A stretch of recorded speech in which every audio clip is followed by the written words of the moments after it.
Unlocking wealth, investing global minerals. Hey investors, are you ready to dig into some serious wealth building opportunities? Today we're talking about the global minerals market, a sector ripe with potential but only if you know where to look. Investing in the global minerals business can be lucrative, but it requires careful consideration of markets, geopolitical factors, environmental regulations, and the specific minerals of interest. We're talking lithium for electric vehicles, copper for construction, nickel for stainless steel, cobalt for batteries, the list goes on. Each mineral has its own unique supply and demand dynamics, and understanding these is crucial. That's why I'm here to guide you through this exciting landscape. Here's a structured approach to help you navigate this complex but rewarding sector. We're going to break it down step by step, just like we do on Mad Money, so you can make informed decisions and potentially rake in some serious profits. First things first, you got to know what you're getting into. We're talking about identifying which minerals are poised for growth. Is it lithium for electric vehicles? Copper for the green energy revolution? You need to understand the demand drivers. What's fueling the need for these minerals? Is it population growth, urbanization, technological advancements? Get a handle on the bigger picture. And don't forget about the supply chain. Where are these minerals coming from?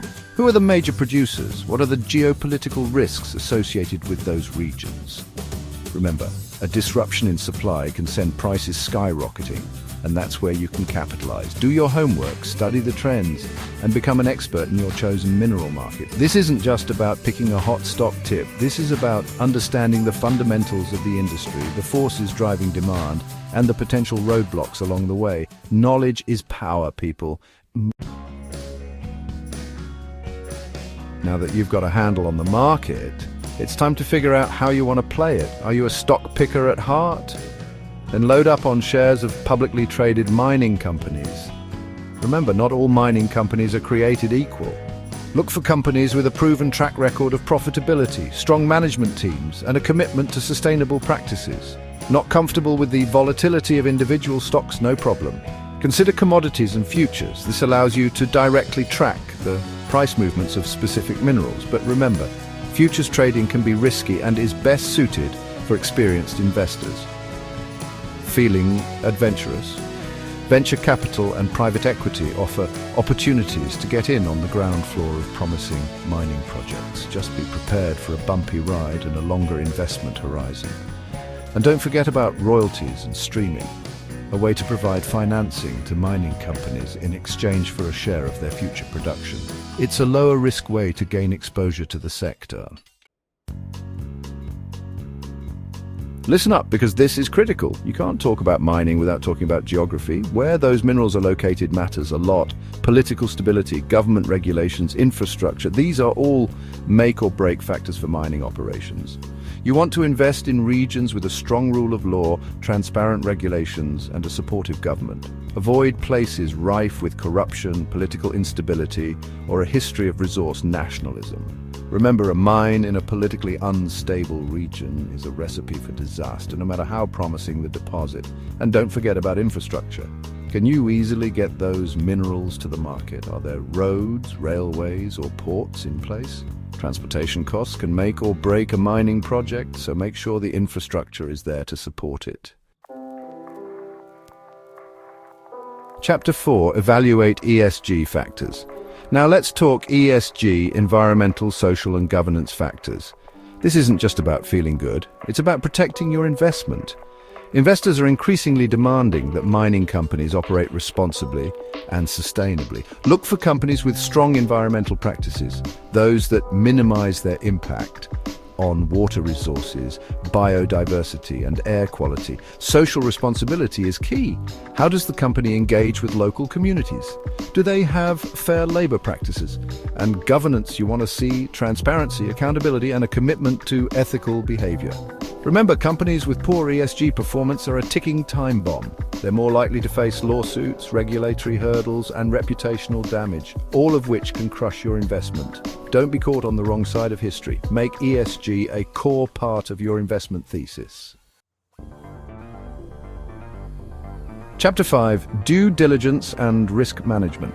We're almost there, folks, but don't get ahead of yourselves. Before you hit that buy button, you need to do your due diligence. We're talking about digging deep into a company's financials. Scrutinize those balance sheets, income statements, and cash flow statements.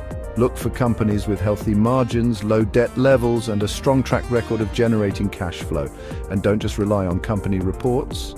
Get your hands on independent research, analyst opinions, and feasibility studies. Remember, knowledge is power. And finally, let's talk risk management. Diversification is your best friend. Don't put all your eggs in one basket. Spread your bets across different minerals, geographies, and investment approaches. That way, if one investment goes south, it won't sink your entire portfolio. Chapter 6. Stay informed. Congratulations, you've made it. You're now a savvy investor in the global minerals market. But the journey doesn't end there. This is a dynamic sector, and you need to stay informed to protect your investment and identify new opportunities. Keep a close eye on commodity prices. They can fluctuate wildly. Track technological advancements. New technologies can create demand for new minerals or disrupt existing markets.